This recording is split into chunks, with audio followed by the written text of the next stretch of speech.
भला जिस शख्स पर अजाब का हुक्म सादिर हो चुका हो, तो क्या तुम उसे जो दोजख में पड़ा हो निकाल सकते हो? लेकिन जो लोग अपने परवरदिगार से डरते हैं, उनके लिए ऊंचे ऊंचे महल हैं, जिनके ऊपर बालाखाने बने हुए हैं और उनके नीचे नहरें बह रही हैं।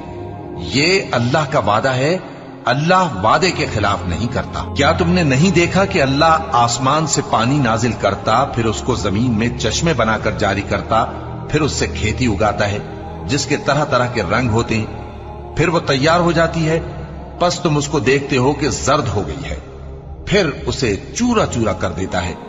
बेशक इसमें अक्ल वालों के लिए नसीहत है। भला जिस शख्स का सीना अल्लाह ने इस्लाम के लिए खोल दिया हो, सो वो अपने परवरदिगार की तरफ से रोशनी पर हो, तो क्या वो सख्त दिल काफिर की तरह हो सकता है? बस उन पर अफसोस है जिनके दिल अल्लाह की याद से गाफिल और सख्त